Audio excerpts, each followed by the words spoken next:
First, I want to welcome to the podium the Honorable Sam Terence Condor, Parliamentary Representative for Constituency Number 8.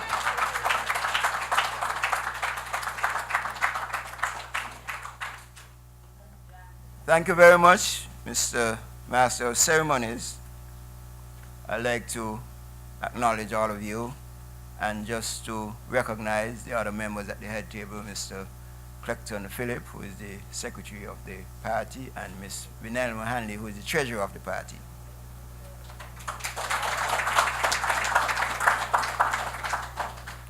So allow me to add my share of welcome and appreciation for all of you gathered here this morning to what we consider a most historic event in terms of the development of the political development of this country.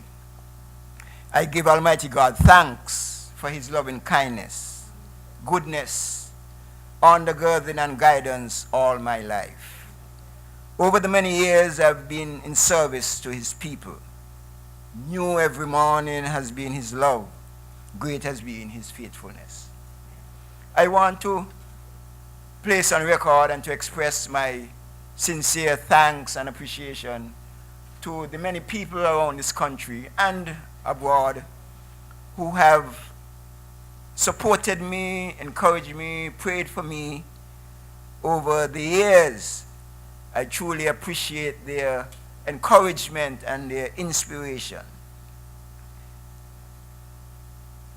I sincerely believe that today is a day of new beginnings. Today we are here to report to the nation, indeed to the world, that we are taking a much needed step in seeking to rebuild and restore trust and faith in the political system in our nation. We today are responding to the frustration and cries of the people for a better form of governance in this country. And so today we are here to launch one of those vehicles, the People's Labour Party, which we are confident will assist in delivering this new order, this new dispensation.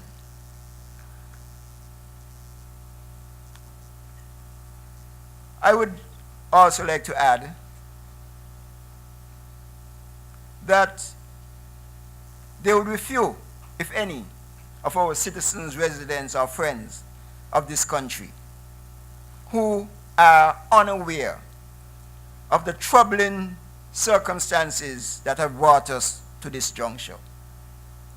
And so we are here today taking this bold and decisive step in the midst of this crisis, the launching of the St. Nevis Labour Party. The People's Labour Party, sorry.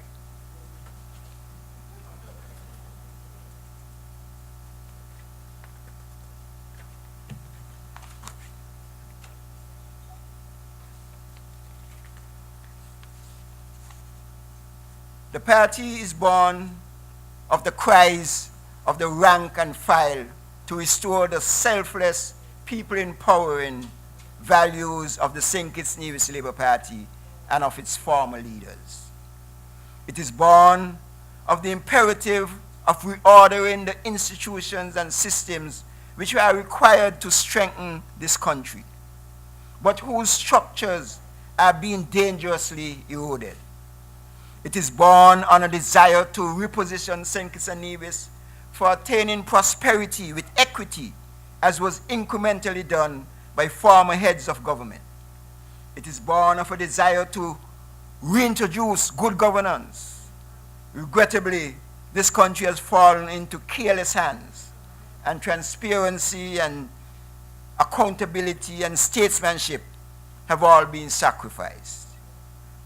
You are all aware that the Honorable Timothy Harris and I, the two former senior ministers in the government led by Dr. Denzel Douglas, have taken firm stands with regard to his methods of governance, particularly his systematic disenfranchisement of our people. his bohemian disdain for accountability and transparency, his reckless squandering of public funds, his lewd and crude and disorderly misconduct in Parliament, on the political rostrum, and in other public places, and the example this provides for our children, and the image, the negative image it portrays of our country. His divisive practices in order to assume control, his carelessness with the truth. Other people put it in other ways, but his carelessness with the truth is the way I interpret that. His apparently incurable disposition of disrespect, particularly to those who dare to express views contrary to his own. Yeah. And the list goes on, but this is just a short presentation. These and many more of his characteristics and methods are at variance with the ethos of the party that nurtured me, the Sink Its New Labour Party. This was a party of collective effort with emphasis on the upliftment of the people, a party in which the leaders were more skilled at raising the wretched than in rising themselves. This was the party of Manchester and Sebastian and Challenger, the party of Bradshaw, Southwell, and France, the party of Limor, Fitzroy Bryant, and St. John Payne.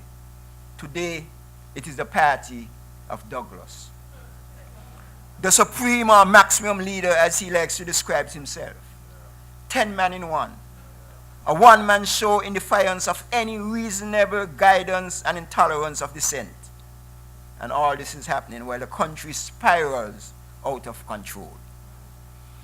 I would not for one moment seek to diminish any good that Dr. Douglas has done during his stewardship, and no one should. Nor should we overlook what I have previously characterized as the flawed management and reproachable leadership. It is my judgment, my humble view, my humble judgment, and the judgment of many, many other criticians and divisions at home and abroad, that he has failed us, all of us, in irredeemable ways. At this juncture, he's now bent on maintaining all ill-conceived supremacy at all costs, and that in respect at this juncture, it is my considered view that he's bad for the country. It must be made clear that we have tried over the years to steer our party and government back on course to no avail.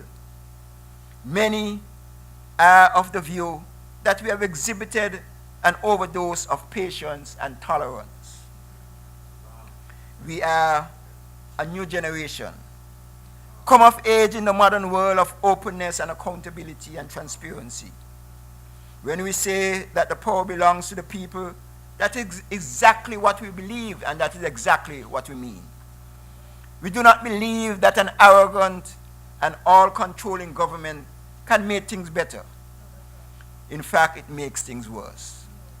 These are cause for change in the leadership, character, values, and philosophy. These are the things that really matter in politics. We see ourselves as an alliance of unity.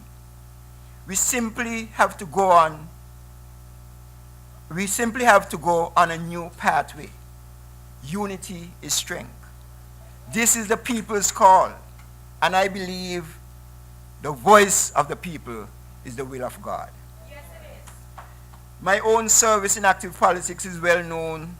It started some 25 years ago, having been born, as it were, into the labor movement. As such, I've had a personal grooming and intimate relationship and training by the second triumvirate of the movement, Bradshaw, Southwell, and France, and by the third triumvirate, Moore, Bryant, and Payne. For that, I have much to be grateful. Hence, it is my intention that as long as God gives me the opportunity to continue to serve my people along those ideals and the philosophy that brought me to where I am. We therefore, in the interests of this nation, will submit ourselves to the electorate within the framework of the People's Labour Party to position ourselves for contributing to a new dispensation, a new order that demands we conduct ourselves as your stewards, as your servants. This new order demands our broad collaboration and cooperation, truly placing country above self, while capturing and responding in the views of the citizen. It is through this new order, and that through God's abiding grace and our hurting nation, we would find healing. And so today, I pledge myself to greater service to my country and my countrymen. Thank you.